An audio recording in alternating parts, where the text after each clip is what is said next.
كتير بتحاول ان انت تتعلم اللغة الانجليزية، صح؟ بس اتخنقت وزهقت.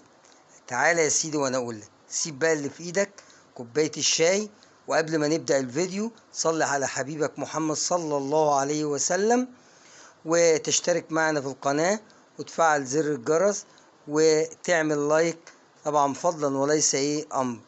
ويلا بينا نبتدي رحلة تعلم اللغة الانجليزية باسلوب بسيط. اولا بصوا يا جماعة، من الاخر كده مفيش حاجة اسمها كلمات لوحدها. هتقعد تحفظ كلمات وخلاص مش هتعرف برضو ان انت تتكلم لغة انجليزية او تعمل جملة. قواعد لوحدها ما تنفعش، يبقى الاتنين دول لازم مع بعض. كلمات هي القواعد اللي بتعمل ايه، بتربط الكلمات ببعضها وتديك جملة قوية. تمام كده، يبقى الاتنين ملازمين لبعض. الخطوة الاولى هتعمل يا عم تحفظ كلمات، يا عم 10 كلمات، 5 كلمات كل يوم جداد، على 5 افعال جداد، على حتة قاعدة صغيرة كده، في قصة 10 دقايق. ما هو انت مفيش حلاوة من غير نار.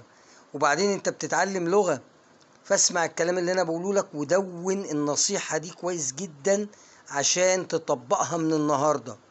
بعد كده ازاي تحول الكلمات والقواعد اللي انت ذاكرتها لجملة. احفظ، لو انت مش حافظ الضمائر يا عم احفظ منهم اول 3 ضمائر او 4 ضمائر. اي يعني انا، هي يعني هو، شي يعني هي. تمام. وتبتدي تحفظ بعض الكلمات، يعني انت او افعال زي كوك يطبخ، ووش يغسل، جو يذهب، ايت ياكل مثلا، درينك يشرب. تمام. اي افعال تحب تبدا بيها وتحفظه كل يوم 5 افعال و5 كلمات. بعد كده حته قاعده بسيطه، المضارع البسيط. المضارع البسيط يا جماعه في اللغه الانجليزيه هو التصريف الاول للفعل. مصدر الفعل اللي هو مثلا زي كوك، تمام، بنحط له اس في حاله وجود هي او شي او ات او اسم مفرد غائب. والمضارع البسيط بيعبر عن حاجتين، بتتكلم لما تكون بتتكلم عن عاده انت بتعملها في اي وقت، يا اما حقيقه. تمام. وطبعا احنا ان شاء الله هنعمل فيديوهات شرح تفصيلي للجرامر او الازمنه وكل ما يتعلق بالقواعد اللغه الانجليزيه. انا حفظت هي، تبتدي بقى تكون جمل بقى في البيت. هي يعني هو، يعمل work هنحط لها اس عشان قلنا هنا في مفرد. as معناها او مثل، لما اقول he works a teacher يا عم اكتب he works teacher، هو يعمل مدرس او بيشتغل مدرس. تمام. تبتدي بقى تكون جمل. حفظت النهارده مثلا 5 افعال او 3 افعال، ابتدي اعمل عليهم سنتنس. كوك مثلا I cook food every day، انا بطبخ الطعام كل يوم، وهكذا. جو مثلا I go to club every week، بروح النادي كل اسبوع.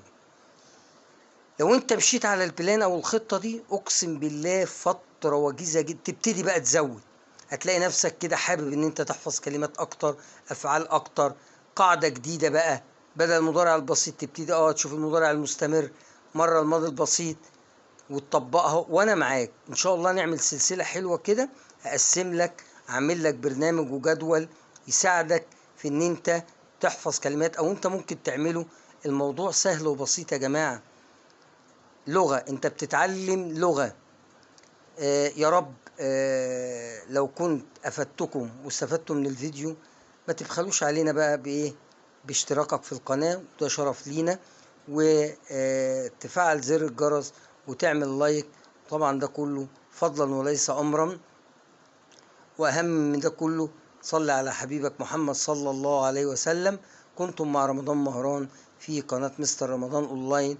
اشوفكم المرة الجاية في فيديو جديد وقواعد وحاجات كتيرة اللغة الانجليزية نقولها مع بعض. دمتم على خير.